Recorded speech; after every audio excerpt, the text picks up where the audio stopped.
What's going on, everybody? Welcome to Dissect That Film, where we dissect your favorite films, film franchises, and TV. Today, on episode 73 of the podcast, we are entering Spooktober with starting off with Angela's pick. That's what we do here for Spooktober. We each pick a movie we want to talk about. Then later on, we bring some guests in to talk about movies they like for the Spooktober season. But remember, just want to say before we get into it, spooky movies can be viewed any time of the year, but we have our designated Spooktober series that we do during October. So I don't want to hear people like, oh, we can watch Halloween movies all year round. Yes, I know. Relax. Spooktober. It's a whole thing. It's our thing. Relax. But we're starting off with Angela's pick, and she picked a movie she had never seen before. I don't think Dan had ever seen it before either, right? No, I don't know what she was thinking. I had watched it about 5 months ago to prepare myself to watch another podcast. Movie Dumpster covered it. So I was like, oh, I got to watch it so I can watch their episode. And I watched it for the first time about 5-6 months ago. And so this was only my second time. So like, we're all kind of newbies to Killer Clowns from Outer Space from 1988. Whew. 2 years after I was born. I remember throughout my life hearing about this movie, seeing this movie in the rental stores. Like, I remember seeing it as a kid. And I was like, absolutely not. That looks dumb as hell. For years, I avoided that movie. And then I watched it for the first time and was like, all right. I should have watched it a long time ago because, damn, this movie's fun. You spoiled it! Fuck! What, this movie's fun? Good. I don't know. What did I spoil? I didn't even say anything. I was just fucking with you. I am your host, Brett Parker. Joining me as always, the wonderful Dan and Angela of DNA Gaming. Hello. I know my intro was a little out of order there, but there is no order here. Absolutely not. Oh, how we doing tonight? Angela, I know Angela's not feeling 100%. Yeah. Sucks. I'm here. I'm present. Dan's in his uniform. He's ready to go. It's not a Dissect That Film podcast if he's not in his uniform. Oh, there we go. There we go. For all of our audio listeners, you're missing a show. Yeah, that's right. You are. Get a little bit of tight for you. Oh my Lord. So, Killer Clowns from Outer Space was released May 27th, 1988. Same year Odd time to release that. Same year as Child's Play. So great year for horror. Directed by Stephen Kyoto. Was also written by the Kyoto Brothers, which consists of Stephen, Charles, and Edward. And they specialize mostly in special effects. Like that was their bread and butter. And they actually helped do a lot of the visual or the special effects in this movie.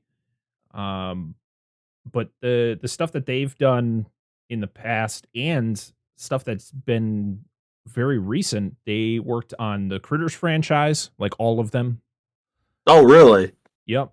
They do a lot of stop motion too. So like the stop motion scene in Elf with Will Ferrell. Oh, was okay. done by them. They did a lot of the puppet work. They were like puppet supervisors for Team America World Police. Nice. They worked on Pee-wee's Big Adventure. And the most recent was Marcel in the Shell with Shoes On, which was the recent, I think it's stop motion. I haven't seen anything on it, and I haven't seen it yet, but I've heard it's very, very good. But I guess they worked on the special effects on that as well. So they're still active today. But this was like an original idea from them. This is all from the Kyoto's mind. And boy, it is a B-movie fun fest. As I would classify it. This had a budget of $1.8 million, which is pretty insane to think about for a B movie. Mm-hmm. But it ended up making $43.6 million at the box office, which not too shabby. It was slated to get a sequel, but I guess according to the Kyotos, it's been in development hell pretty much since the late 80s. And there's been some wind here and there about maybe Netflix picking something up and doing a sequel with it. Listen, this is the type of movie I feel they could make a sequel today and people are going to... It's going to get a lot of attention. Because because Killer Clowns from Outer Space is a cult classic, in my opinion. Like, if you go on Twitter, you go on any social media and you talk about this movie, most of the time people are going to be saying a lot of positive stuff about it. And I wish I listened to him years ago because watching, I mean, this movie's fun. This was composed by John Massari. He was relatively new to the scene. He actually beat out 40 other composers to do the score for this movie. Really? Which is like when people wild. just beating down the door like killer clowns. Yeah. The theme song, Killer Clowns, which is just the catchiest theme ever. That's why. Seriously. That's why I picked the movie. It's so good. Because I heard the song first. It starts and ends with that awesome song, and it stays in your head rent free because it has been for me since I first saw this movie. I was performed by the Dickies, and they released it, and it was on the album that was actually called Killer Clowns from Outer Space. And the lead singer wrote the song without even seeing the movie, which is pretty wild because if you read the lyrics, it's pretty much the plot of this movie, which is hilarious. It stars Grant Kramer as the amazingly named Mike Tobacco. Did you know his last name was Tobacco? No, I didn't say to the credit. I was like, why the fuck is his name Tobacco? It's so good. He's from New Year's Evil, which is a kind of another B movie horror back in the 80s. Hard Bodies, and most recently Willy's Wonderland with Nicolas Cage. I got to go back and see who he was in that movie because I don't recognize him. But I probably watch it again and go, oh, okay, there he is. Then we had Suzanne Snyder, who played Debbie. She was in Weird Science, Night of the Creeps, Return of the Living Dead, and she was in a couple episodes of Seinfeld. Who is she in Return of the Living Dead? Return of the Living Dead 2. 2. Oh, okay. Yeah. And I get excited. I don't have an answer to that question because I don't know. That's fair. It has John Allen Nelson as Dave Hansen. I didn't get any information on him on like stuff that he's been in. So if anybody has any comments they want to leave, other films that he's done, I went on like IMDb and he did a lot of like shows. He's Grey's Anatomy in a episode. Whoa. We had probably one of the best characters in this movie, John Vernon, as Mooney. Yes. I mean, he's a terrible person, but he's a piece of shit. But he's great. This guy was given the script and is like, okay, so this is the premise of the movie. It's about killer clowns that come from outer space, and he's like, all right, and he went in there and did what he did, and I think the Kyotos were just like, are we gonna tell him no? Like, are we gonna tell him to do it again, but more hammier? Like, no, you just let this guy go. He's from Animal House, Dirty Harry, and The Outlaw Josie Wales. So this guy has been around. He's done some pretty prestigious movies, and great. People from our generation may remember him from something else because I know what it was from. Because when I seen him, he looked familiar, but then when he started talking, I knew. For those of you that grew up watching Batman the Animated Series, he did the voice of the mobster Rupert Thorne, which appeared perpetually throughout that series. And that he's got a very unique voice. You hear it, you just know. But like obviously, like you said, dude, you could have like cut up, he could have hammed up, he was just like literally the best actor in this movie. He just like fucking sold it. He's like, I'm here to do it. Here to do the part. I just love him in this movie. It's great. But he's a piece of shit. 100%. Top to bottom. We have the Torenzi brothers played by Michael Siegel and Peter Lacasse. Michael Siegel, he's done a lot of TV shows, some movies I've never heard of. He did a voice in Horizon Zero Dawn, the game. Really? Yeah. Raven. I don't know what character that one was. No idea. Yeah. And Peter Lacasse, who actually passed away in 2020, he literally did Killer Clowns from Outer Space, and then he did a TV show, a couple episodes of a TV show in 1989, and then that's it. That's his career. Oh, maybe it wasn't for him. Yep, left the acting game. And Royal Dano, who plays the Farmer Gene Green. Oh, yeah. This guy has so many acting credits. it's insane between What from was TV this guy? shows, a lot of TV shows, of course, but a lot of people, The old farmer talking about. he was the one who Oh, there's voices Abe Lincoln at Walt Disneyland or at Disneyland and Disney World for like the Hall of Presidents.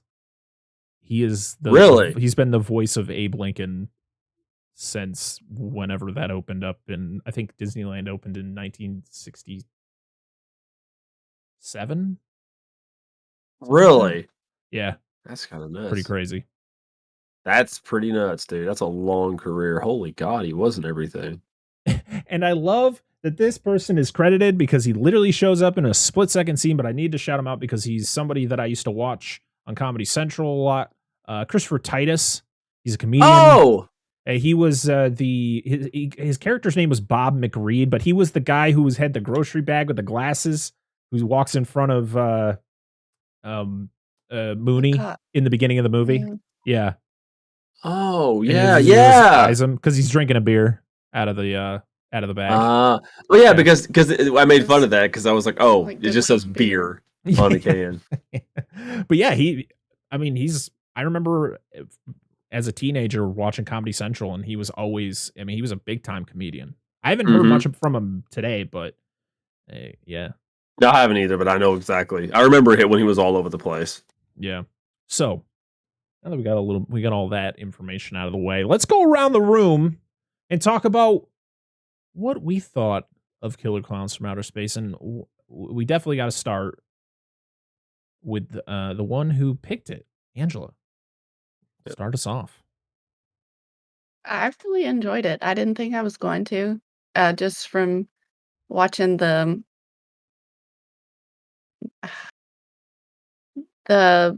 music video that somebody did to this. I was like, this is going to be stupid. The song, because that's how I picked the movie from the song. Yep. Been playing Halloween music all month, and it came up on Spotify, and I was like, oh, there's our movie.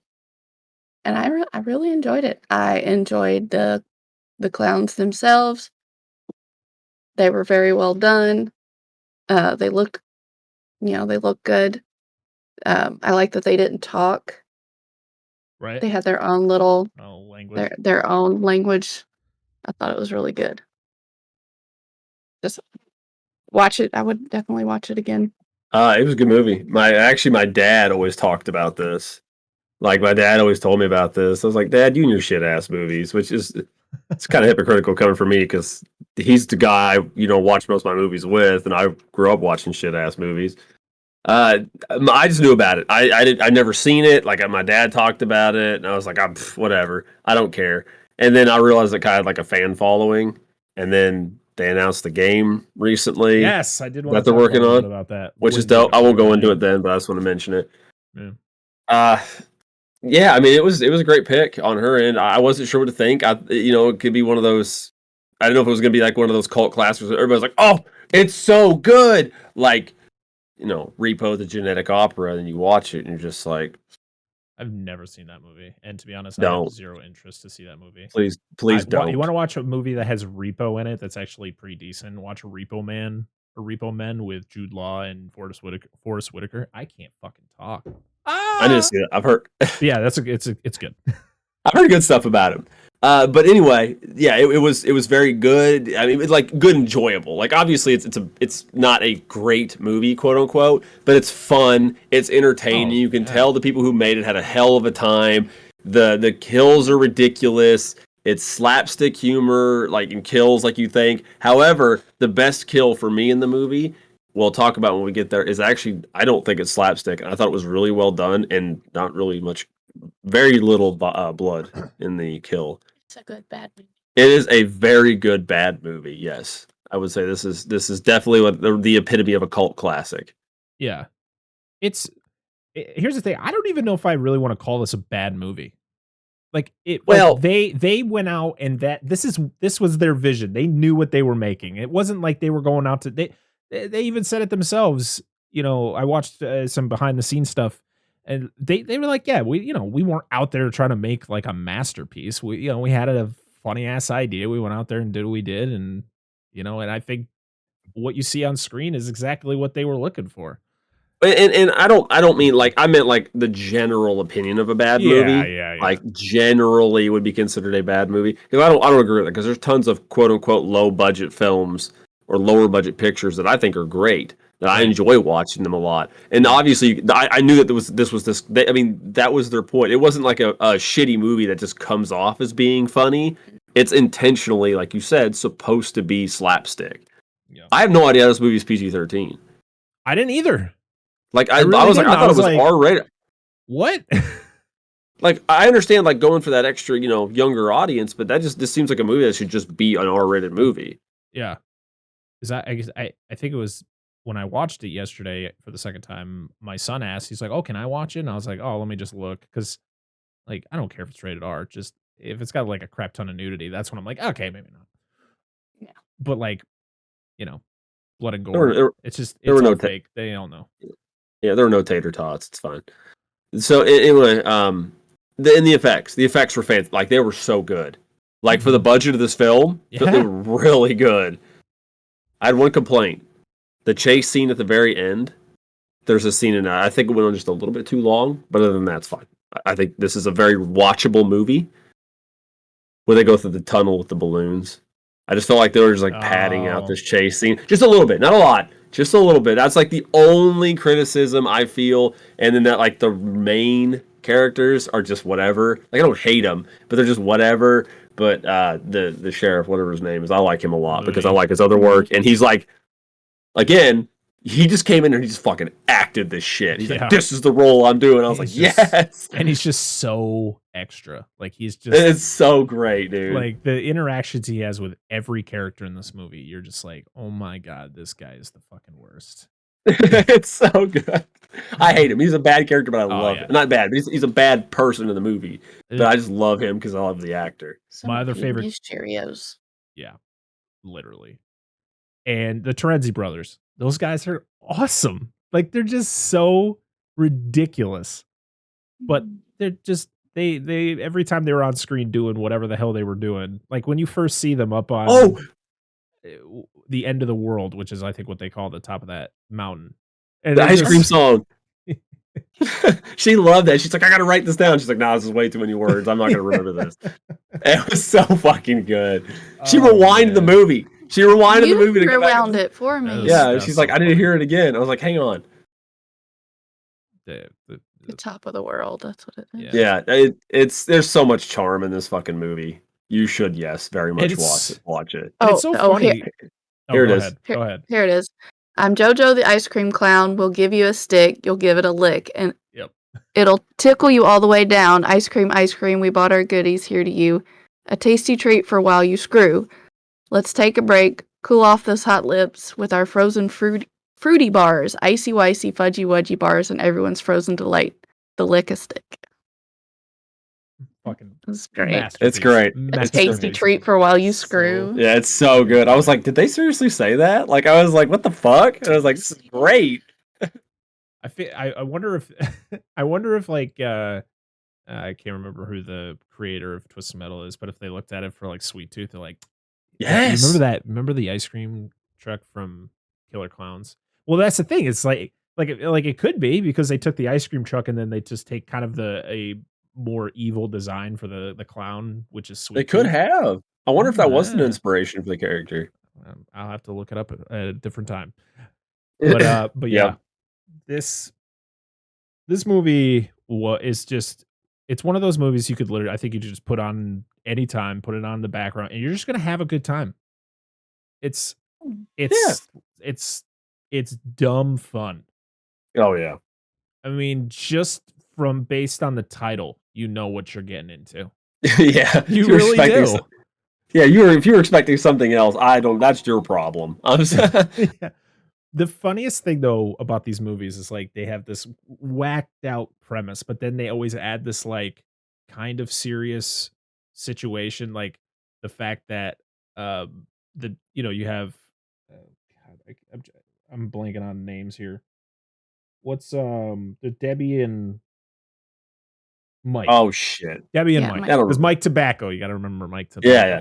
So they're in a relationship, and then you find out that that the cop Dan or Dave, no, it's Dave, and Debbie had a relationship too, and then it's like this weird interaction between. I'm like, all right, I don't know if this needed to be in this movie because it kind of goes nowhere until we get to the end, which I'm not going to say anything about it now, but like the end of the movie, I was like, what the fuck is happening here? Yeah, no, right.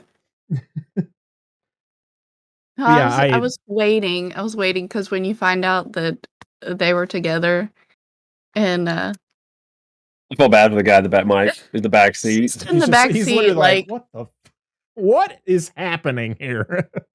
No, That's a good analogy for the movie. That should have been the subtitle. Yeah. What is happening? Waiting. Here? Yeah, just the quotes from like reviewers. What is happening here? Like that, and then it just says under it, cuck. Yes, exactly. Because like before you find out, you're like, well, he's acting all weird. I'm like, is he hitting on her? Like when they go to the police station, I'm just so confused. And he's like, he's like, you come with me and tell me about it. I was waiting for him to be like, Mike, you stay here and I'll take her and talk to her. Like, oh man, that's so funny. So most of the main cast are very close friends with the Kyotos. That's kind of how they got their roles in the movie because it actually cut cost. So they didn't have to pay, the actors a lot of money. And actually, the person who did the majority of the special effects on this movie was actually their next door neighbor, Gene Warren Jr. So the Kyotos did some of the special effects in this movie, but they brought in Gene to do the majority of it so that they could focus on directing and doing that side of the movie, where most of their career was just specializing in the special effects. Yeah. I believe you got to know the right people, man. Play that friend card. Hey, I need you to help me move out.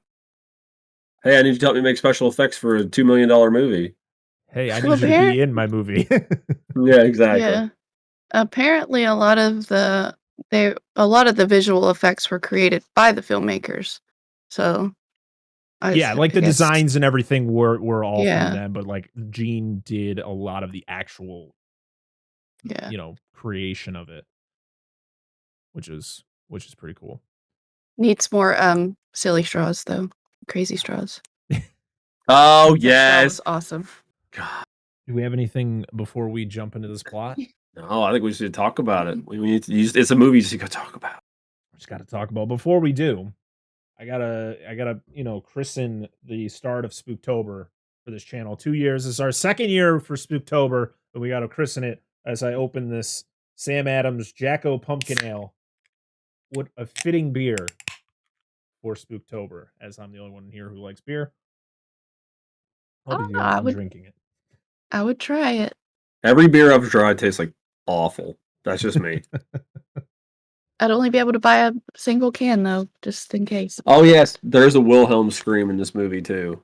There is, and I can't remember where it is. I didn't write it down, and I'm kind of mad because I remember hearing it. I'm like, I always love it when I hear it. I love the Wilhelm Scream, dude. It's so good. It's so funny. It's toward the end. Oh, okay. That makes sense. Clownzilla. Yes, we'll get to that. So this movie starts off with the amazing Killer Clowns theme song. It's like I said, this song literally lives rent free in my head. Yeah. It's fantastic. Go to Spotify right now or wherever you listen to music and literally download this song, and you will be like, "Thank you. This was yeah, it's good, perfect." And we meet Mooney. He's driving in his car, and that's when we also see Christopher Titus's character, who I guess is named Bob, but you literally never see him again after this scene. So actually, I don't know. Was he one of the guys up on top of the world a little bit later? Because I think Bob. When we get to that, the scene where they find the glasses in the Jeep is like, oh, that's Bob. Yeah. Bob McReed. So okay, I guess he does kind of come back. Oh yeah.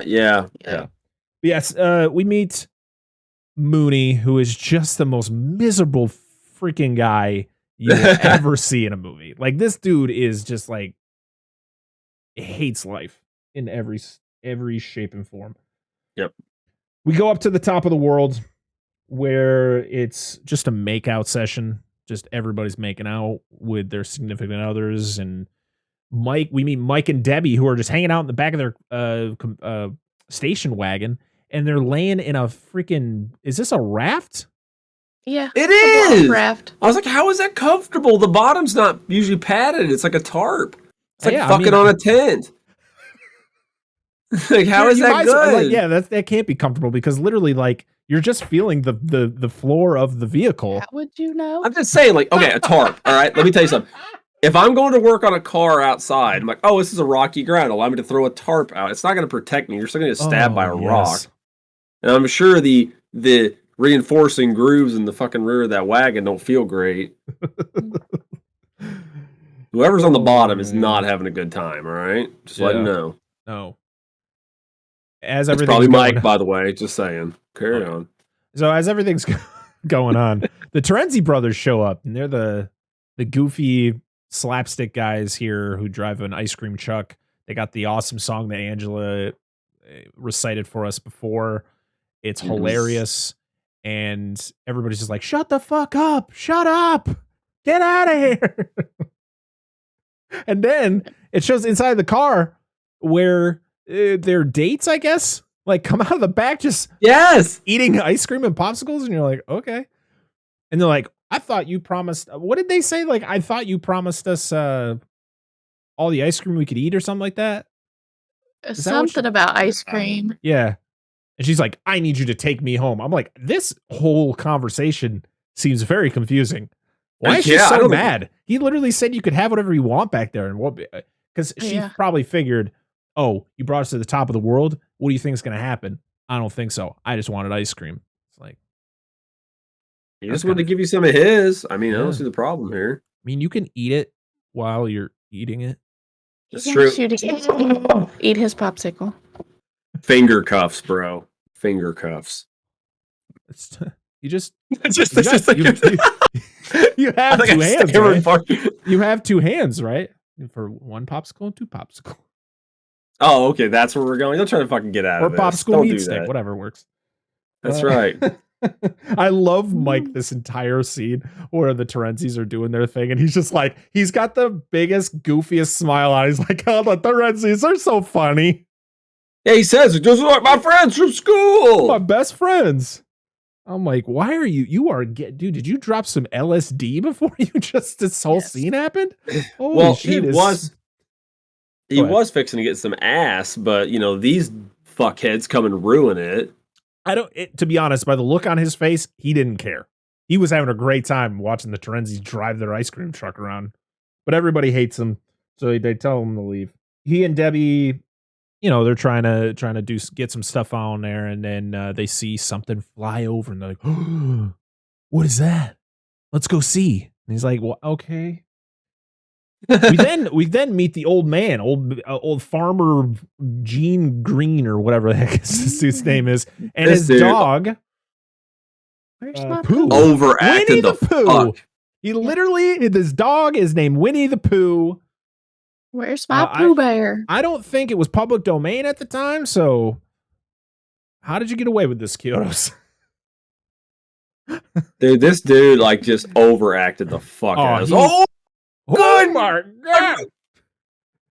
Good God, Pooh! That's Haley's Comet. We gotta go get it because it just happens. Everybody's gonna be coming.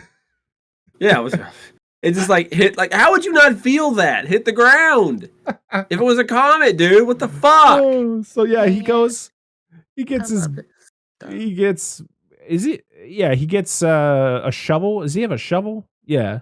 With this, and he brings Pooh along with him, and then he's like, then he sees the circus tent. He's like, "Oh my God, it's the circus!" Well, I'll be greased and fried. Shit. He goes down to the tent. He's trying to invest. He's like, "Oh, where's the front door?" And as he's investigating, where are all the people at? You see the shadow of one of the clowns on the other side, and the farmer goes around the corner, and Pooh's kind of like, "Yo, something sketchy here." And then you see the opening in the tent, and the freaking clown takes the net and just a long net on the dog. I was like, what the fuck? Oh my God. And the way the farmer reacts when he comes back and he finds the dog's collar, or it was whatever it was. Bandana. It was like It was a bandana. the bandana. A neckerchief. His reaction is so funny. He's like, "You bastards, where's my Pooh Bear?" Yeah, yes. He punches the tent, hurts himself. He's like, "You sons of bitches. I'll tear this down with my own 2 hands." Yeah, what in tarnations? Yeah, exactly. Thank you. God, I'll tear this thing apart with my bare hands. Yes, and he grabs onto the wire and electrocutes himself. That's what us Southerners say. I know. But I had to write it down. Uh-huh. I love what in tarnations. That's a great phrase. I don't know. It sounds like an old prospector. Like, what in tarnations? Do a lot of people still say that? Fuck, I don't know. Hell no. I don't know. You don't meet as many mountain people as I do. Clearly not. Well, they don't have carpets to be cleaned. No, they all have hard floors. Yeah, watch. You ever seen Wrong Turn? Yeah. We don't. I've been down a few. We don't want to go to the roads houses. No, it's not like that. It's like that. It's people that come down once a month to get their groceries. Come down to, but they don't do no dirtling. You know, no dirtling about. Nope. You know when John Denver sings Country Road and he says, "Take me home to West Virginia," and you just see one guy in the crowd just go, "No, we don't want to go there." Yeah, absolutely. No one wants to go to West Virginia. I've been down some of them roads. And you're like, I shouldn't have turned down this road. If you hear banjos, go in the opposite direction. Yep. All right, see you later, guys. No offense, I'm not saying everybody in West Virginia is like that, but you guys got a reputation. He's not saying everybody is. He's just saying a lot of people are. No, everyone in the South, weirdos. I know. What the fuck? With your funny accents. I'll tell you one thing, though. Angela, I was kidding. I was kidding, Angela. Hey, I want to tell you guys right now. This is for you, and this is for everybody else from the South. Listen to this. All 2 of them. They can't make cornbread with a shit down here. You shut your pie hole. You don't know. All right. Sweet cornbread. I like sweet cornbread. I don't like biting into it like it's just like this. Then you have tasteless cornbread. It's like, wow, it's just bread with cornmeal inside. The sound. Buttermilk cornbread is the best. It's ironically the same sound as when an old man orgasms, just baby powder. Holy shit. Oh man. How did we go from I don't know. cornbread to orgasm? Because this farmer, okay? It all leads back to Farmer Gene Green. Yeah, it's a grizzled possum. You know who he reminds me of? Stephen King's character in Creepshow. I can't remember. With the meteor? name. Yeah, I can't remember the name. It's green shit. He gets on his hand or whatever. Yeah, and he turns into the fucking Moss Man. Yeah. So the one of the clowns comes up and zaps him, but you don't see the aftermath. It kind of just goes to the next scene. Mooney is just crazy, man. He brings in 2 guys and he's going off. Like, he's pretty much telling these dudes they're gonna be locked up forever, and they're like public intoxication, drinking, walking down the sidewalk. It's like, we just had a bottle of wine and we were going back to our school, they were just hanging out. And Dave, the other cop, he's just like, why didn't you just hang out at the school? And he's like, because we live in this town. Why can't we hang out in other places? Why do we have to get to college? I was like, oh, you're not wrong. He's got a valid point. Yeah. But Mooney is just like, I'm gonna lock you up forever, boys. And he's like, get in there. He hates the youths, dude. Hates the youths. He's like, you're gonna ruin everything. It's like, damn, this dude is just so crazy. And yeah, he gives a lot of shit to Dave too, because Dave's trying to be compassionate and be a understandable, cop, and Mooney is just like far too gone. He's like, he pretty much calls him a pussy. Yeah, I'm surprised this dude survived the 60s. I have no idea how he made it through. Yeah, it's wild. Well, I was just like, I like the line he says later where he's just like, I survived Korea, I can survive tonight. Yeah, exactly. And I was like, okay. Okay. So Mike and Debbie go to investigate, and they find the tent as well. And I like how they were both excited until they saw it. And then Debbie was like, I don't know about this. And Mike's like, come on. And I was like, Mike, I want to like you, Mike, but you're kind of an idiot. Because they go down, and immediately they find an opening. So they go in, and Debbie is she's being the rational person here. She's like, this is not a good idea. We need to leave. And Mike's like, come on. What's so bad about all these things we don't understand in this room? This is one of those zany European circuses. Like, he's being the white girl, and she's being the rational one. And Mike, and then you got Mike being corny, like being the fake performer inside the tent to try to cheer her up. And she's still like, yeah, I'm not really a fan of all of this. So they go farther into the tent, and they find a door. And on the other side of the door, it's literally a matte painting, which is really cool. It looks really cool, but it really reminds me very well of done. Star Wars.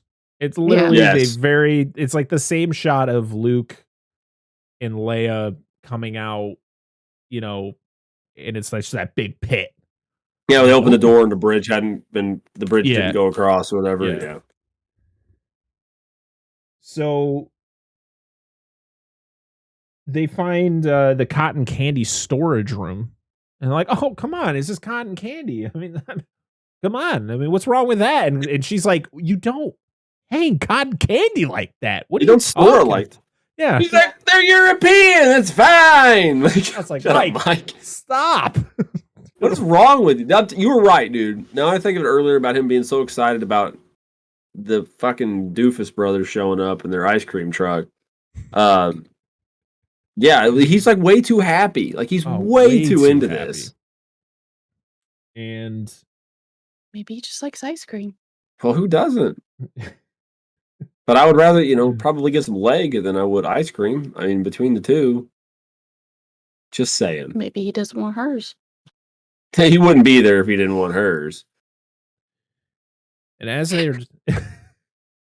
Listen, he's getting a hole. I'm telling you. Holes is holes. If the front door's not open for business, just take it around back. Holy shit. Anyway, this is what you get. So, they, Mike's, he wants to take some cotton candy off, so he pulls off a piece, and there's a face behind it, and he's like, oh my God, I can't remember the guy's name, but it's like, oh, it's that guy, and it's like, oh shit. So they hide, they hear a door open, they hide, they see a clown come in, and he puts he hangs another thing, the meat hook cotton candy, and they escape. Yeah, very reminiscent of that, just with cotton candy. They run out, and they get noticed by the clown. He takes out a popcorn gun, and I really like the effect of this, where it shoots it, and it just keeps it's just cuts. It's just like it shoots. It's just like the same thing cut together like 4 times to show that it's like following them. And then it hits them, and it just sticks to them, and they run away. So the popcorn gun cost $7,000 to make, and it took 6 weeks to build. Damn. Wow. I can just imagine you just buy like a big, I don't know, man. You just use like a plunger and like a plastic tube and just build around just popcorn. Oh yeah, where you're just like, but they wanted to make it like super futuristic. So that's probably. Well, yeah, I mean, of course. I mean, you can add stuff to. I don't know. I don't do props. I'm sure that's what it is. I'm just throwing an idea out there. So yeah, there's 3 clowns that end up, following them to the end of the tent, and that's when you get one of them makes the balloon dog, which is hilarious, and it turns into an actual, pretty much like a dog, as it sniffs and barks and yelps. I'm like, all of this for a dog? Like, so he's just going for like 10 minutes. It's so funny. A dog. This, when you knew this movie, is like, you knew what you were getting at this point. Like, the popcorn gun, like, okay, that's weird. Like, the hanging the okay, but then like balloon animal dog that barks and sniffs and fucking follows, and you can see him running after him with the fucking balloon dog, and it's and it's like yipping and stuff. So in order for the dog to work, and so it wouldn't pop, they actually had to put latex on the bottom of the balloon so that they could do those scenes without the dog popping, Oh, which is pretty cool. makes sense. We get the hilarious scene of Debbie and Mike showing up at the police station, and Mike just crashes into the back of Dave's fucking cruiser, and he just doesn't react the way you think he would react. Like, you would think, be like, oh, what the? And go down there and be like, hey, what are you doing? Instead, he's just like, oh, Debbie. And it's like, this dude's already got a boner. He's only seen Debbie for 2 seconds. Relax there, bud. Instant boner. Instant. He's like, Debbie. And then he sees Mike, and it doesn't even matter that he sees Mike. It's just like, nope. Don't care. Doesn't even register. Whoop. He's invisible. So, yeah, so after this, all the clowns slowly make their way to the town, which I love to see, because it's like, it starts off with the 3 that you've seen already, but then like from everywhere, it's just clowns. And you're like, this is a lot of people's nightmares, is this. I don't remember the name for the clown phobia, but yeah, definitely. It's like, if you seriously have a clown phobia, you probably shouldn't watch this movie. No. We got some comments at the end of the show, and one of them yes, is literally that. I haven't looked at the comments. I looked at some of them, but I hadn't seen all of them. So, Coulrophobia. Coulrophobia. Mm. It's the fear. Yeah, no, okay. Go ahead. Sorry, I'll talk about that later. We're talking about scary clowns. They tell Dave about the cocoons and the what they saw, and then it cuts to the drugstore where the clown shows up to the drugstore, and you see the gorilla thing like doing the Yes, I love it. the animatronic there, and so the clown pretends to do it too, and I remember seeing this for the first time and was like, oh man, these girls are fucked. I mean, they ended up getting fucked, not actually, but they get turned into cocoons. I'm sorry. I was like, when did I miss this part? That was the like, porn parody. I must have watched after. Oh yeah. Yeah. So yeah, he goes into the drugstore, and then it cuts back to the police station where Dave is talking to Mike and Debbie about everything, and that's when Mooney just comes in. He's like, "Oh, killer clowns from outer space." I was like, "Oh, there we go, name drop." Holy shit! Holy shit! Oh my god, it's so funny. No, by the way, I think the porn parody name for this wouldn't be clever. I think it would just be Killer Clown Cocks from Outer Space. Like, I think that's what it would be. There wouldn't be a clever, like, oh, that's really funny use of word. No, I think it would just be that. Yeah, I agree. Not as good as the Men in Black thing. I'm sorry, it just wouldn't be Men in Blacks. God, that was awful. Anyway, I just pretty much wrote in my notes. I'm like, Mooney needs to get laid. This man is just so like, he is so charged up. I feel he probably lasts about 2 seconds just from how long it's been. Well, I think he just got. He's just so aggressive. He calls Deb a tramp to her face. He's like, no shit, dude. I was like, holy fuck, man. This dude's out of control. He probably goes home, yells at his wife if he doesn't beat her. He probably doesn't. He's not married. There's no way this man has a wife. He had to have been at one point. Oh yeah, he's 100% divorced. He strikes me as like that stereotypical dad from like the 50s or 60s that goes home, demands food to be ready when he gets home, sits in front of the TV and drinks a beer, and eats his steak and potatoes, falls asleep. Yeah, 100%. We then, after this whole scene, which is just wild, we get the puppet show for the stoner.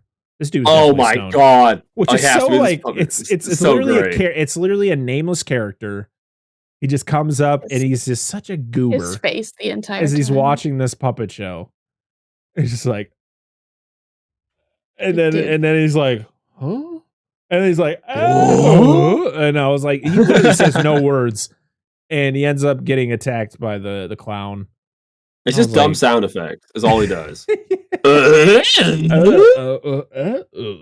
when they pull the little cotton candy gun out, and he's like, huh? Yeah. So funny. This next scene, though, gets me. Is back at the drugstore, the clowns are just destroying the store, and you see the 2 girls got turned into the cotton candy cocoons, and the clerk in the ADR for the clerk are so bad. It's so terrible. The words that are being spoken over the ADR is not even close to what this guy's actually saying. He does actually talk, I think, in the later scene where he calls Mooney up. Yeah. But Yeah. in this specific scene, he is not speaking. Yeah. It is all ADR, but he's like, excuse me? Oh no. Oh no. And it goes on a little too long. I was like, oh, okay. Yes. Jesus. And And it it's looks just him like doing this. and it looks like it reuses some of his facial reactions. Like it literally looks Yeah. like it reuses some of the shots. Oh, like yeah, absolutely. several times. Like just let them run amok, and you get like a little slapstick in there with the clowns and like the fucking shaving cream, and then like the facial powder. Not the facial, but you know the. I don't know if that's the sound it makes. I don't fucking know. What do you want from me? The next scene is Dave bringing Deb and Mike to the where they say the tent is. And of course they got to have the argument is like, we're not boyfriend and girlfriend anymore, Dave. And he's just like, and Mike's over there like, what? Poor Mike in the backseat. I know, dude. He's like, Yeah.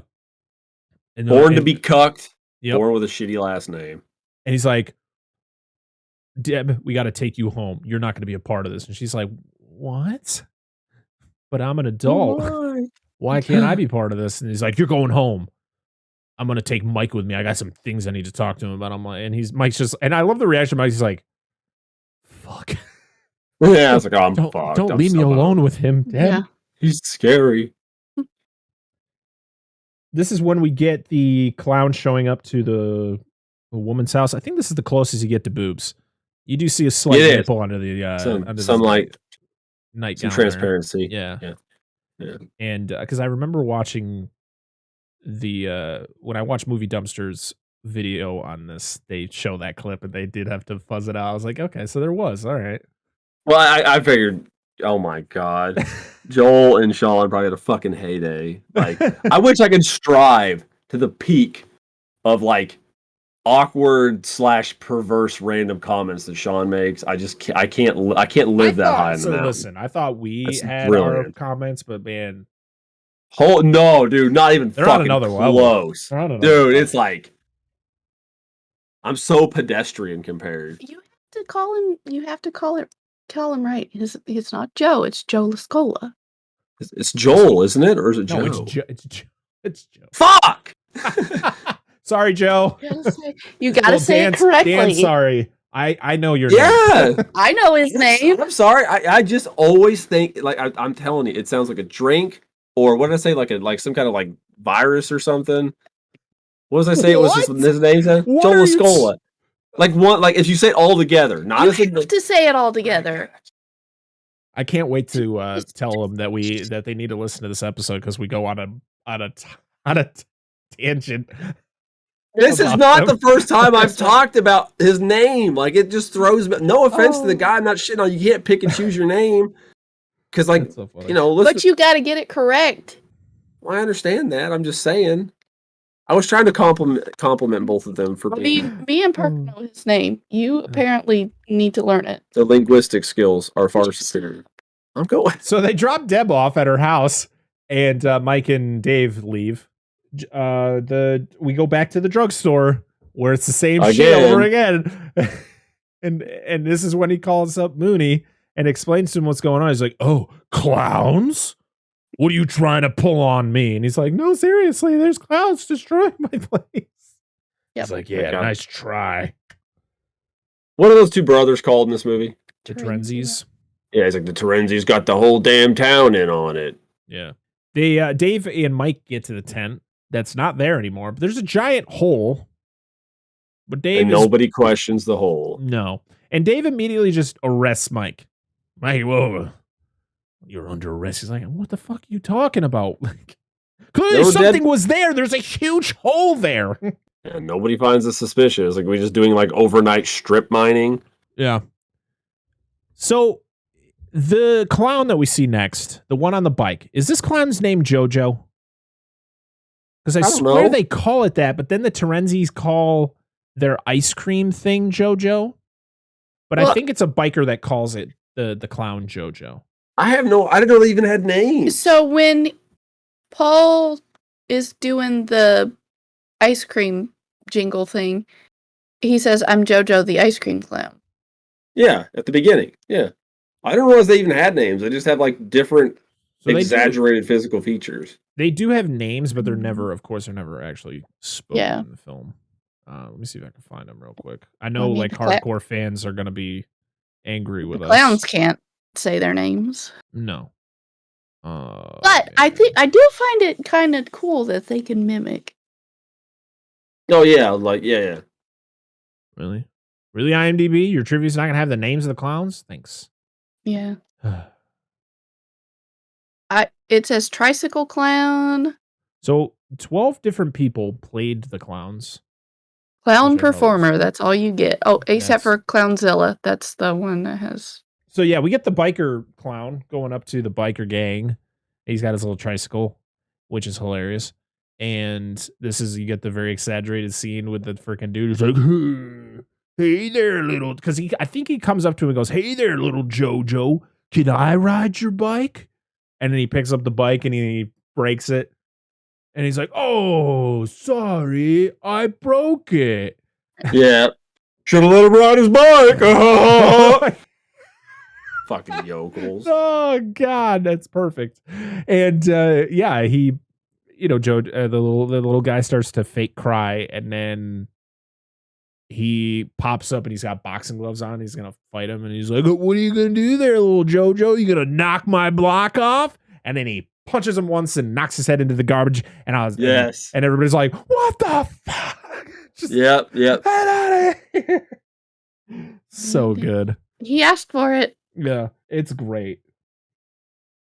It's one of my favorite scenes because there's one woman whose reaction is just so like she wasn't told what scene they were going to film that day. And when it happened, she's like, what the yes. Like, ma'am, it's not that big a deal, but oversell it. Yeah. Oh, this next scene creeps me the frick out. Is the little like they're at like a clown burger joint there, and you got the one clown outside like waving at the girl like this and come here, and she's like they're doing like peekaboo, and I was like, this is weird. Come outside and play with Tingle. Yeah, and she's like, what the fuck? She goes, and she's almost about to get to him, and then her mom steps in. And I was just like that. No one notices the clown outside other than this little girl. Nobody. I'm glad that scene was like very quickly intercepted at the end. Thank God. I mean, you knew that he wasn't going to do it. Like if he did anything, he was just going to turn her into cotton candy and kill her. Like they're doing with everybody. After he bonks her on the head. Because. Oh, yeah. He had the hammer behind his back. Yeah.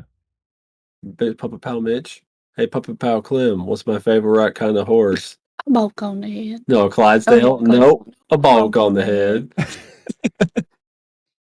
Shout out to anybody gets that reference. Oh, boy. Dave and Mike, they go to the top of the world and they find proof of what Mike and Deb described. Pretty much they find Christopher Titus's car. They find his glasses in there and all the cotton candy all strewed around his Jeep. And that's when Davis was like, oh, okay, I think maybe what you were telling us is true. And he's like, turn around. Hey, man, I didn't do that. He's like, turn around.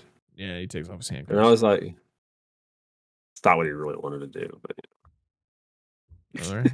He was handcuffed. So. To each their own. Drop your coat and grab your toes. I'm going to show you where the wild goose goes. Shout out if anybody gets that reference. Mooney continues. I do understand Mike's concern. I'm sorry, I cut you off. I do understand Mike's concern. I was like, dude, don't hit me. I didn't do anything. Yeah, he was really concerned. Like Dave was just gonna like kill him from the top of this place, like fucking ice. Yes. Pushes him. Why on the not? ground, kicks some dirt in his face. All right, bye. Yeah. Deuces, bitch. See ya.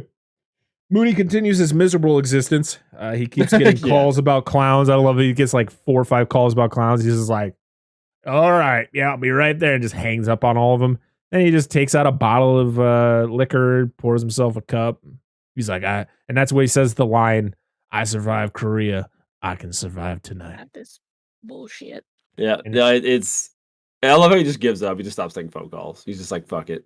And then because all the lines are lit up, and he's like, "Fuck you guys." Yeah, literally.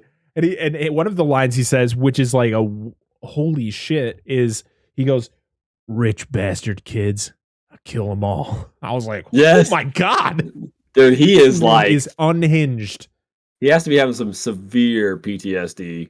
Oh yeah. And yeah, he's just so far past giving a shit about anything. Oh yeah. We get the great scene with the guy driving down the road and you get the clown driving up next to him in the invisible car. Yeah. Oh my god, it's a great scene. Such a great He looks scene. down like, whoa! There's nothing underneath. Oh. I like the headlights on his shoes though. It's so good. That was a nice touch. Didn't even need to be there. Great The stuff. behind the scenes is so funny because it's just the guy in the clown outfit just sitting there all awkward with everything because it's just a rig that's attached to the car, the actual car, to make it look like that, and then they just kind of did different effects. But yeah, I love it. He just knocks the car off the cliff. The car blows up because every car blows up when it rolls down a cliff. You know that? It has to. That's what all cars do. 100%. If I ever get into a car crash, or if I ever see a car crash and it's a car going over a cliff and it doesn't blow up, I'm gonna be like, the movies have lied to me. Hey, listen, dude. I own and will eventually be driving a Ford Pinto. Does explode when you breathe on the gas tank, so I will go up like that. Oh, no. Apparently, that scene was supposed to be better, but it says it was intended to be far more spectacular. It says, unfortunately, the sling rope snapped because effects crew members neglected to remove the stoppers from underneath the car's wheels, so they could only do it that time, and then that was it. Well, I think honestly the crash is kind of, it seemed more like realistic because it just kind of like falls off, bonks the front a little bit and kind of falls on the side. Yeah. It's more of a realistic. It's not a spectacular, but it's more of a realistic crash. I don't know. It's fine. It's more realistic, but they were probably intending to do it more than once. Oh yeah, or save the car, not kill the car.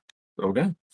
We then get the shower scene with Deb, and it's classy. They don't show anything. You don't see anything. It's a PG-13 movie. So yeah, her getting in, her getting out. Just that's it. And you don't see anything. And it's like, no, more movies can do this. Like there's so many of these type of movies out there where it's like shower scene, got to see everything, and it's just like, why? Please. Some tatties. Because boobs sell. It's very true. Very, very true. Once you see one set, you want to see the rest. And you find out the popcorn is alive. I have my own, so I don't need to see anybody else's. Yeah, but thanks. Talking about like people who have a different drive. No, I'm talking about. But there's also this scene, Angela. Once you've seen one, you're good. But there's I don't like that saying because it's not true. But that doesn't like, where's your varieties every day? Where's the varieties to spice of life? Like you're gonna be like, I've had a Burger King at McDonald's. I don't have a Burger King, good God. I've had a hamburger at McDonald's. I don't ever want to eat a hamburger ever again because they're all the same. Boob talk would dissect that. Bullshit. You're so full of it. A hamburger is not a fucking hamburger. A Burger King hamburger or a McDonald's hamburger is not the same as if you went to because Burger King hamburgers are better. I'm a minority. I have boobs. Woo! I have boobs. They're fine. Listen, guys, I'm gonna tell you, this is actually a PSA about back problems. Be careful with your boobs. Angela was ready for that mute button. She's ready. She's ready. Back to the movie. I like the scene with the popcorn. I think it's cool. It is cool. You see the popcorn crawling across the floor. That was a cool effect. Really cool effect.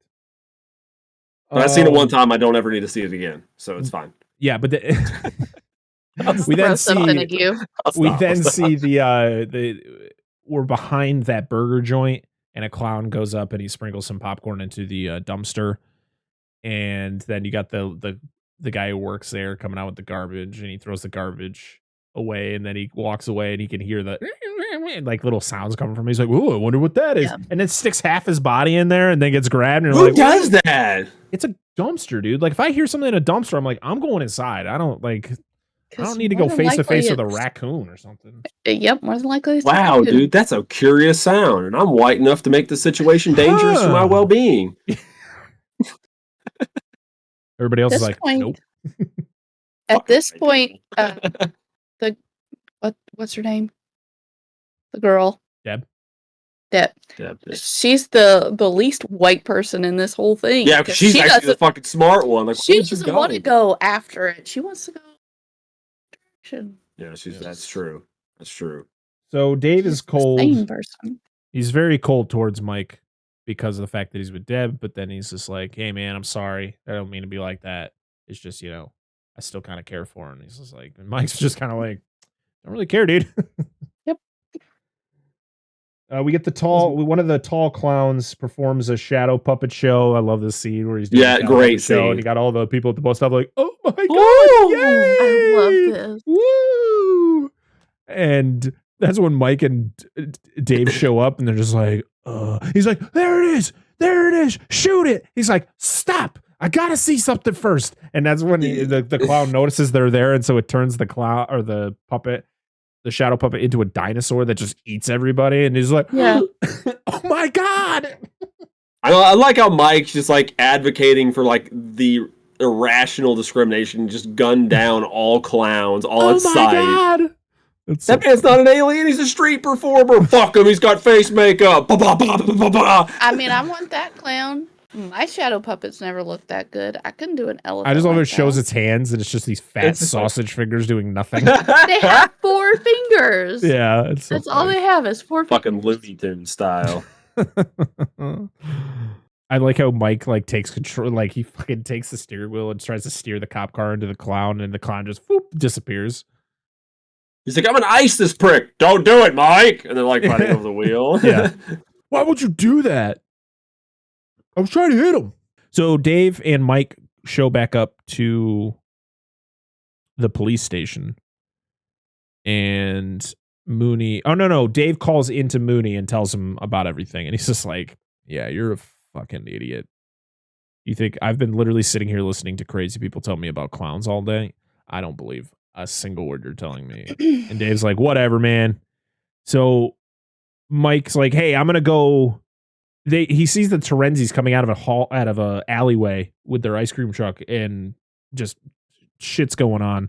And so Mike's like, oh, I'm gonna go catch up with them. And I'm like, how are you catching up with them? They're going like full speed in their ice cream truck, and you're running. All right, sure, Mike. Oh, this is when Mooney's just like, fuck yous all. Yeah. And then the clown pays a visit to Mooney, and you get this whole interaction where, Mooney's being his typical tough self, and the clown's just like sitting there, and he ends up spraying him in the face with the flour, and then he's like, oh, and then he's gonna arrest him, puts the handcuffs on, and then his hands come off, and then he goes and brings him down to the cell, puts him into the cell, and that's when Mooney gets knocked out. He gets the hand through the cell door and fucking pulls him, smashes him off the cell. Well, one other thing I want to point out, because I'm glad you got to this scene, or maybe reminded me. If you watch most of the major clowns, because you could tell the major clowns that got a better face design. The other ones, they look like a less well done mask. It still looks okay. It looks fine, but you'll see like some of the non-main clowns. If there's like more in the background stuff, they have kind of like just almost like a regular mask instead of the animatronic. They all have a different walk. They all walk different. And not like, oh, my shoes are big, I have to compensate. They all, if you watch them, they kind of have a goofy walk. Have the waddle. Yes, waddle, some of them do, yeah. Some are less waddly. Yeah, it's not like they're just, it doesn't look to me like they're just trying to walk because they have big shoes on. It's like they're actually trying to add character to these characters, like actual physical acting. But I only thought of this because when Mooney's trying to get that dude to go in the other room, he just walks like a goofy fucker, that clown does. He just kind of like hops around, take a little bitty steps, like moving forward. You also get the creepy scene before, or the creepy spot before he puts him in the cell where his head turns 180. Yeah, because he hits him in the back of the head with a flashlight. Yeah. And the head just turns all the way around. He just shuts and then I'm like, well, his body turned around somehow, because you see all the front of him. Yep. I enjoy the fact that they have made the facial features on the clown mask move. They're really good. Like they have the eyes blinking. Yeah, and the eyes blinking. Mouth moving. The brow and stuff moves and all that shit. It's like when they get angry, their eyebrows furrow. Yeah, it looks good though. Like for the budget of this movie, it looks really great. It's really good. Seen much seen much better movies that have much worse practical effects. Much higher budget, I should say. Yeah. Not better movies. So Dave goes back to the station to investigate. And you get the really goofy like footprints throughout the thing where it's just like it's like stickers on the ground. Yeah, and then they're all over the fucking walls. Yeah. I'm like, how did it get there? What is going on here? He discovers the cocoons in the cell of the 2 prisoners that were in there with the clown. I love that before that though, the 2 guys look over at the clown and is like, what do you got? What are you in for? Yeah, no shit. No, not what you want to ask. Mooney is now is a ventriloquist doll. Yeah, he's got like the little lines for the mouth. The lines, and, yes. Yeah. And he says a bunch of Mooney type stuff and then throws him on the ground. And then Dave shoots the clown in the nose, and that you find out that's how you kill him. Because it blows Where was up. the clown's hand? Wait, no, hold the thing. Here's the thing. I want to talk about this scene. This is a he says something. What's the guy's name? Dave? What's the boyfriend's name again? Mike. The young boy. Not the ex-boyfriend. Oh, Dave. The cop.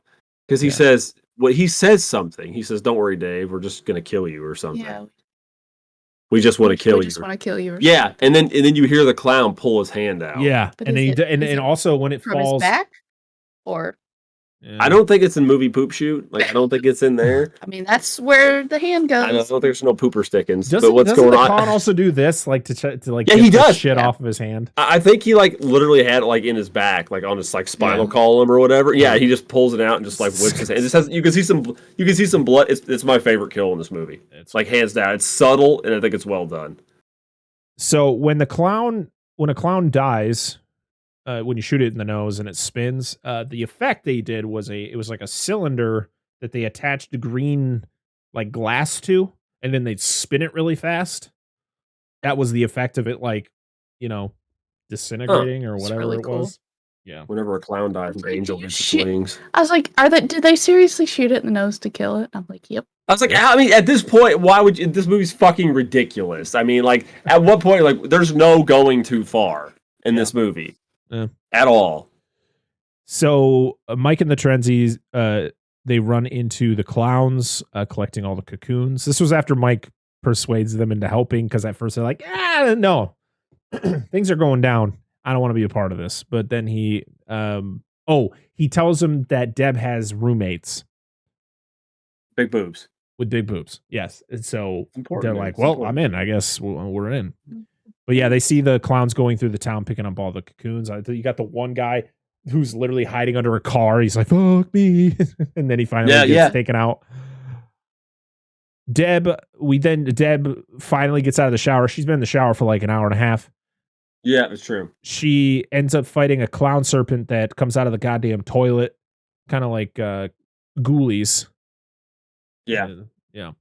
It's funny as hell though. It kind of reminds me of like Beetlejuice too, like the way that fucking clown snake thing looks. So is the popcorn clown seeds? See, that's what I couldn't figure out. Like, did they come from the popcorn? Yeah, because the popcorn was in the house.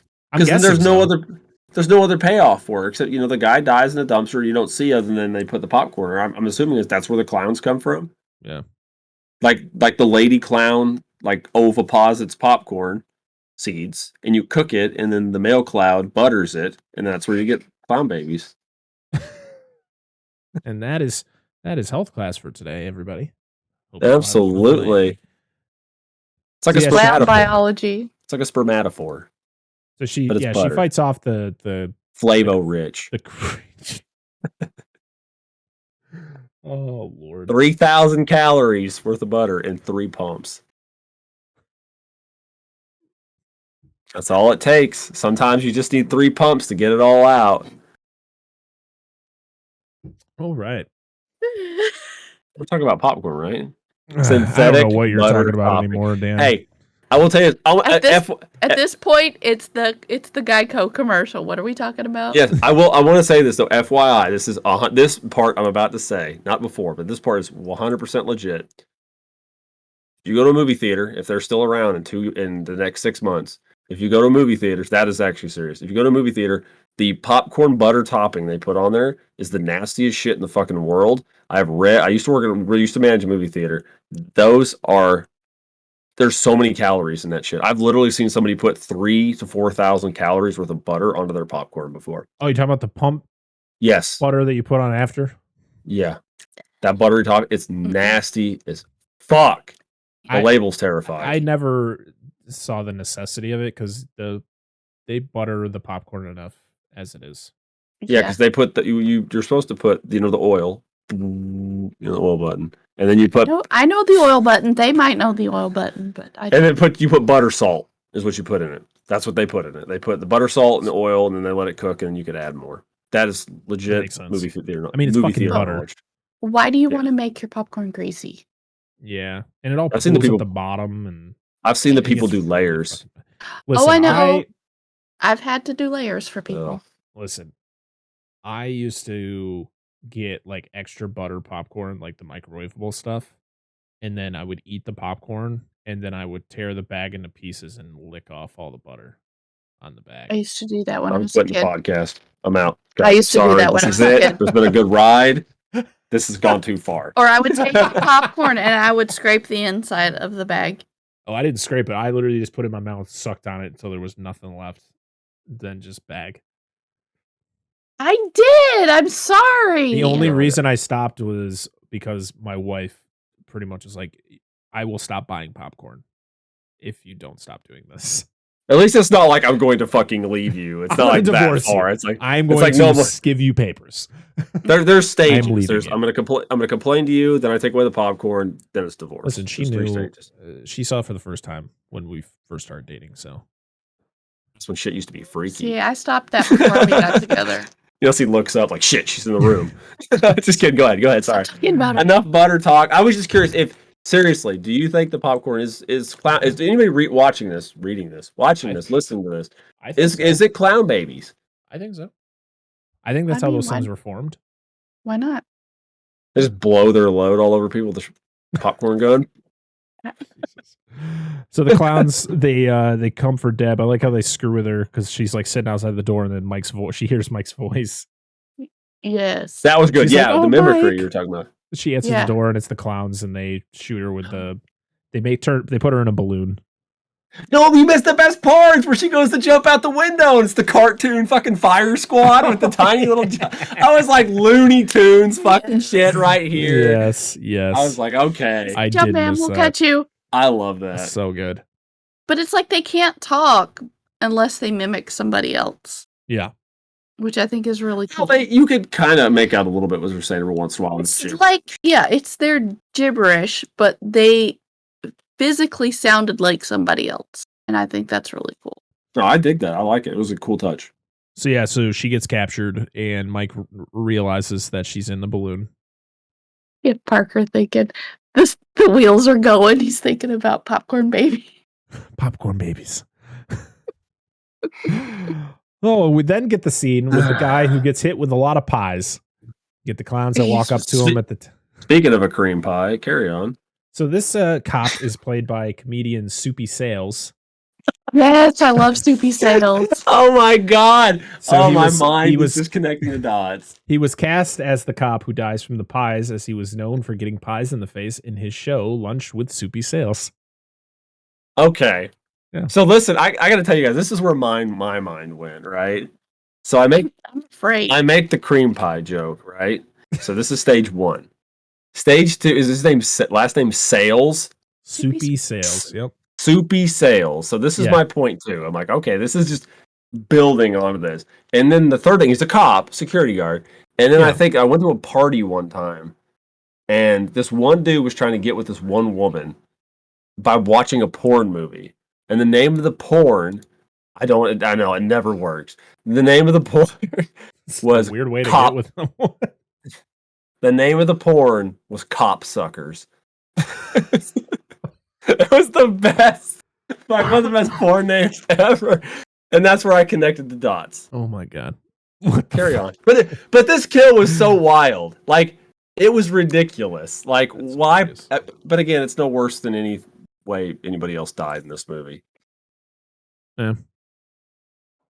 Where babies come from, dear. Carry on.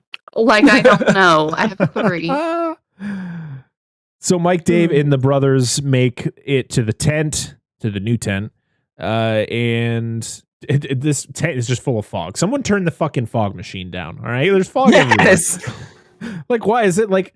Is this an actual thing? Like, you walk into like a scary place, just covered in fog all the time. It's always on the floor. It's never anywhere else. It's just the floor.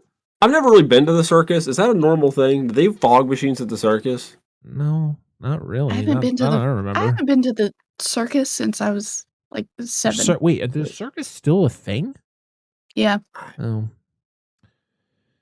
The Torenzis fall into a ball pit and find some massively titted clowns. Yes! And they are all about it. They are all fucking about it, too. Angela stepped away when this scene came out. I stopped it, rewound it. I'm like, dear, you have to watch this. I cannot be the only one experiencing. No, it's fine. I was like, I'm not experiencing this by myself. From the bathroom, it's like, are you serious? And clown tits. And the fucking line, inflatable. Go ahead. And the line that is said is, "Are you Debbie's roommates?" Yes. It's literally like they could have just shot the scene before with the titties blown up, but no, it just inflates right in front of them. I was like, what the fuck is this shit? I love how they're in the ball pit, the ball pit or whatever. The brothers, and they're like, oh. I was like, where is this going? Like, yes, guys, clown tits. Yeah, legit, and they make them bigger. Yes. It's fucking hilarious. It's funny, and it's immediate. It's not like we're gonna just slowly. It's like no, it's like they're fucking huge. Okay, this is literally when the movie peaked. Pun intended. It's Terminator when she's like, and billboard. Boom. Exactly. Like, okay. That scene is dumb as Terminator fuck. connection. Exactly. That scene is dumb as fuck in that movie. This scene is hilarious in this movie because at what point did you ever think you'd see female clowns? Because this with inflatable tits. This fits this movie. It does fit that movie. That was just dumb. Because I'm gonna get away from getting a ticket. Well, yeah, it was whatever. stupid. Yeah, it was so Mike and Dave find the cotton candy room. And this is where they hide, and they see the big clown come in with the straw, with the freaking twisty straw, and they stick it into one of the cotton candy things, and start slurping on it. At least we figured out why they were doing what they were doing. Yeah, like the crazy straw. Yeah, she did like the crazy straw. She's like, it was funny.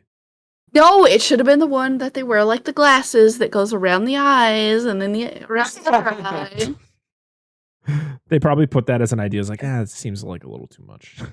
Those are cool. Are you sure it's too much for this? I wanted one of those as a kid and I never got one. I'm gonna get one for Saris. You buy 2 of them. You can have one of those too. You gotta wear it on stream though. Oh hell yeah! With alcohol. I will drink out of my can. Can we get you? We'll go to Floater Cemetery and dig you up one of the drink hats. Hell yeah! From Smitty Werben Jagerman Jensen. We'll take one of those. For all of our audio listeners, Angela's drinking a 4 Loko right now. Psychotic. My throat doesn't hurt anymore. Oh.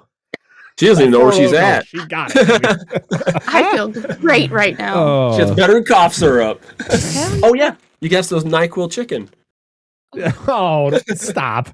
All right, Dave. That is not new, by the way. I don't keep up with trends. I'm like 6 months to a year behind. Let's move on. It's so stupid. So they find Debbie. Gross. And Dave wasn't very quiet as he shoots the fucking balloon. I'm like, I know, right? Wow, that was stupid. As a cop, why does he not have some kind of like a pen, a knife, something? No, we're just going to make a lot of noise. So the clowns discover they're there. Dave gets a couple shots off, kills one of the clowns. And they're running through this place, and then they run into a door, and look, another door? Like, another door? That's what Mike says. And I was like, what? So that is legitimate because ever since I was a kid, I have had nightmares where I am running through circus tents and it's constantly doors. And I'm thinking in my dream, I'm like, fuck, another door. And I'm being chased by something. This is legit. This had to be somebody's nightmare. They're like, I'm putting this in this movie. Oh, And I 100%. have it at least once a year. And this is the It scene. sucks. Sorry. Because I hate any of those dreams like that. But it's also the scene where they're running through that tunnel, like that snake. They go through and it's like full of balloons and they run out. And it's like seeing their trying to just pad out this chase scene. Yeah. It's fine. I just felt it may have gone just a little longer than it needed to. Yeah. So the clowns surround the group. And this is when, like, we got to get up there. And it's like, get to the high ground. I have the high ground, Anakin. Yeah, it always works. Yeah. You underestimate my power. The Torenzi brothers stop the... the Torenzi brothers stop the clowns from attacking. They just come in. They're covered in like kiss marks. All of them. Clothes are all torn Their clothes up. are ripped. It's hilarious. They got some hot action, dude. And this is when they gave him the old balloon dog. Yep. This is when we get the final boss, Clownzilla, which was when the music changed. Charles Kyoto himself, one of the writers. When the music suddenly stops and then the health bar appears at the bottom of the screen, you're like, "Fuck!" He's like a puppet. Yeah, it's like dark. really cool. It's like Dark Souls. The music goes to the bar. Cool. It's like Clownzilla, purveyor of joy. Just drops down from the ceiling. It's a really cool. Like, I like the look of it, and it was really cool the way they shot it. It's forced perspective, so of course they had to like. It's just like what they did with Lord of the Rings, with Gandalf and the Hobbits, and to make it look like it's way bigger than them. What do you hear, foul tarnished? So the Kyotos, one of the major things they worked on with the special effects was the miniatures for the Clownzilla fight. Like the whole they did a great job. Area. Yeah.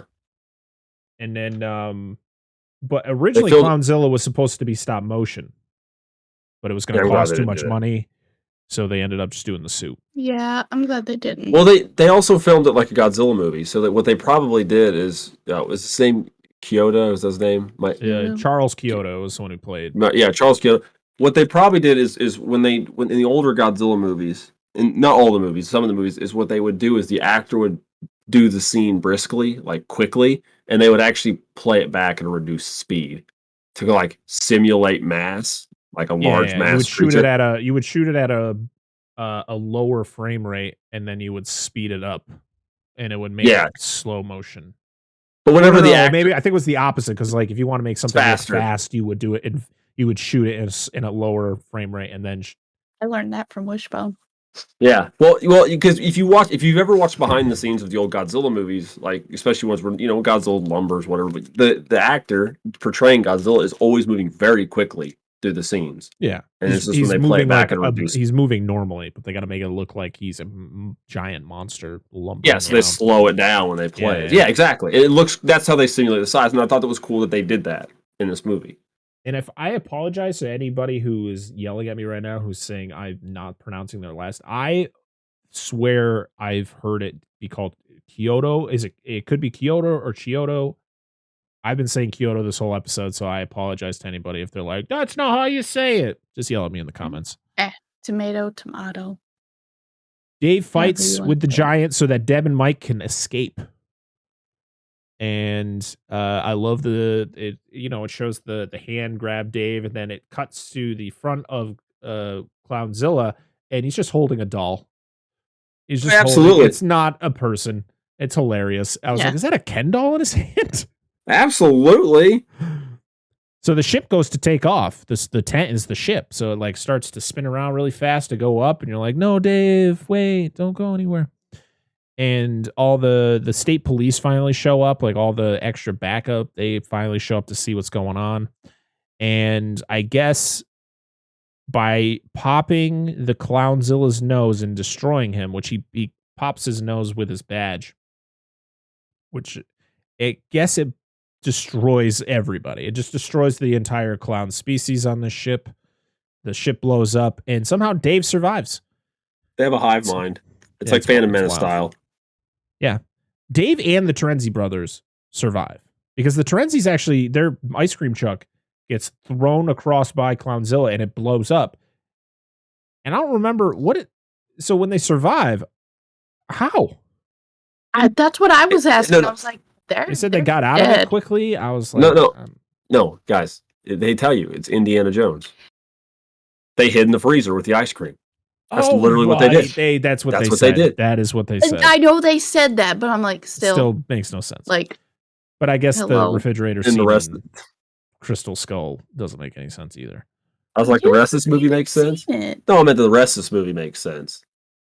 So I mean, I don't think that's much of a stretch as far as getting Indiana Jones from. I've never seen it. I know what happened. I know what happens in the movie. I'm just talking about in the context of this movie. Everything else goofy that happens. This was the scene where I was like, why is this happening? So Dave survives. Dave, Mike, and Deb, they all get together again to, see the aftermath. And Dave is getting really handsy with Deb. He is like rubbing her fucking shoulders and kind of like massage. I was like, what the, Mike, what are you doing, bro? You see what this dude's doing? He's trying to cuck you. It seems like that's what he's into. I was like, dude, that's weird. And then they get pies to the face. I was like, ha ha. Out of nowhere. I was like, all right, cool. All right, cool. And then we get the Killer Clown song again. I was like, yeah. God, dude, that song's so good. It's a good song. I like it when the clowns give pie the one guy and they put the cherry on top and everybody comes by it and they're like tasting it. I'm like, probably shouldn't do that. Man melted inside that. Like I would just be eating that. No, I don't think anyone in there. I don't think any of the humans ate it. I know one of the Torenzi brothers had touched it and they were going to try, and they're like, no, don't do that. And then he pointed at the skeleton arm that was sticking out of it. Yeah, I was like, probably shouldn't be touching on that. It's probably not safe for human consumption. It's not safe. So there was 2 deleted scenes on this Blu-ray that I wanted to talk a little bit about. We don't know about this. One of them was when Mike and Deb first show up to the tent. They're inside, and Mike's doing his little shtick there, and he's like, well, what's going on? Why don't you like clowns? Deb goes, I don't like clowns. And he's like, you don't like clowns? That's weird. It's like, that's really not weird. A lot of people don't like clowns. And she tells a very Gremlins-like story about a awful experience with clowns when she was a kid. It's very much like Phoebe Cates' character's little story about her dad getting stuck in the chimney in Gremlins. It's very reminiscent of that. And it would just it really took the tone away from where we were going in this movie, and I'm 100% why they cut that. Yeah, it didn't. I mean, without, like I said, we didn't know it, and it doesn't change anything. Yeah, there's not like anything in the movie like I don't like clowns. Like, dude, they're killer clowns. I wouldn't want to hang out with them either. So. And then the second one was when Mike, Deb, and Dave are escaping, towards the end of at the end of the movie when they're in the tent again. They walk across a tightrope to escape to like get to another door, and then Deb ends up getting kidnapped from the clown and all that stuff. It was kind of dumb. Okay, and that's why it's a deleted scene. Yep. And that is Killer Clowns from Outer Space from 1988. Angela, great pick for week 1 of Spooktober. It was. I was impressed. It was a very good pick. Usually my picks, my first watch picks are not as good. Well, what are you talking about? You picked Beetlejuice last year. But I've seen that before. I know, but it's still great. It's still a great pick. But I've not seen this one before. This was I don't know anything about it other than the memes. The song. The song. That's it. So it was nice to be validated in my pick. Did y'all have clowns that scared you when you were little? No, I loved Bozo. No, I loved watching Bozo every Sunday. I was a huge Joker fan. Like I mean, I still am. I'm a huge Joker fan, so I mind clowns. Bozo the Clown was the greatest. I remember Bozo being on TV. Does anyone remember Binky the Clown? Yes. From Garfield? Yeah. Hey, kids! Yeah. Yeah, a lot of people who don't like clowns. All right, let's go over to the Twitter. I know there was one that didn't like some comments on Killer Clowns. Yes. I don't think I got any on my retweet, so I think it was all yours. So, as I always do, actually I haven't done it in a couple weeks, but I know Killer Clowns is a very popular movie in the horror community. Definitely people got a love lot this of movie, so yeah.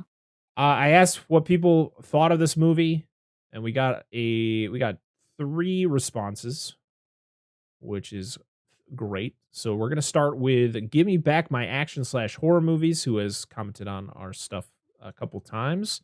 His Sweet, thank you. response was, "I fucking hate clowns," That's fair. and I responded with a killer clown gif, which was funny.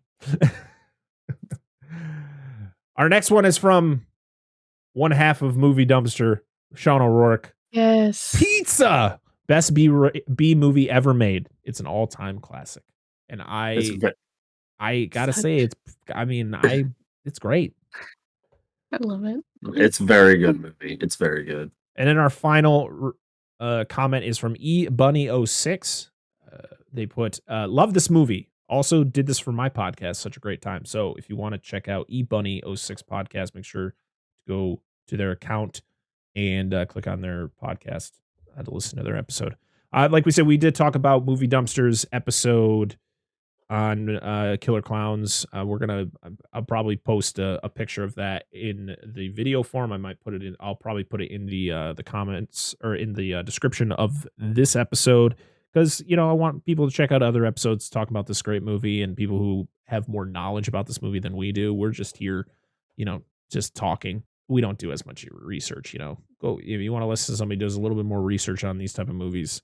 Go check out Movie Dumpster's episode on Killer Clowns. I know that another person who is guest on this podcast, Justin from Epic Film Guys.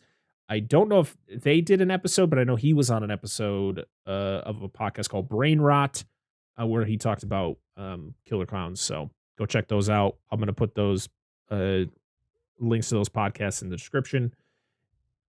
Yeah, this was a great time. And I love Spooktober. I love talking about horror movies. I mean, do we classify do you think, in the grand scheme of things, when you watch this movie, that it should be considered a horror movie? Yes. Yeah. Oh. All right. I just wanted because I feel there is be mad at you or something. Because there are quote unquote kills in the movie. Right. There is a clearly evil force that it's killing people. It's literally killing people. There's no aliens. And it's not like there's not any big set piece like actiony scenes. It's like regular people running away from Mm-hmm. But I mean, that's no different than like old horror movies from like the 30s and 40s. Like it's no, I believe it's a horror movie. I know there are people out there who probably wouldn't, because of how cheesy it is and it's not scary. Like, horror movies don't have to be scary. Yeah, they don't have to be. Not at all. They just, I mean, to be honest, if you go back, like Chucky, like the Child's Play franchise, it's not scary, but it's about a killer doll who kills people. So yeah, it's going to be considered a horror movie. Horror movies can be suspenseful. It doesn't have to be. Absolutely. It can be stuff that your brain makes up, not what actually is in the movie. Yep. So next week, for week 2 of our 2022 Spooktober season, we're going to be going to Dan's pick, which is a movie that I had never seen before. I went into this movie even after Dan has talked about this movie a few times on this show. And I still went into watching this knowing literally nothing about it. Even when you read the back of the movie, it doesn't tell you anything. There's no Blu-ray release of this film. No. So there's a DVD. And I'm kind of sad because I literally watched it, so I had to have it upstairs. But in order for me to watch this movie, I had to buy a double pack, which had The Faculty and then the movie we're talking about next week, Phantoms. Faculty is good too. Faculty is a good movie. No, but that's the only way I could get it. Like, it was the only. I mean, I don't care. I've never seen The Faculty either, so that's a good movie. I was like, well, I'm gonna watch that at some point. That's we're gonna be doing Phantoms, which is a movie based on Dean Koontz's novel from the 80s, I think. Yeah, which is inspired by Lovecraftian horror. Oh yeah, you can definitely tell. You can definitely tell. So that's I'm very excited to talk about that, and then of course I'll announce my pick when we record that episode, which is actually going to be in a couple days from when we record this. So, yay! We're gonna have a special, and we're gonna have some guests coming up. So I'll announce that in the next episode, who our guest is going to be. It's going to be a lot of fun. I can't wait. I forgot what he picked. Got to go back. We'll talk about it after we end this.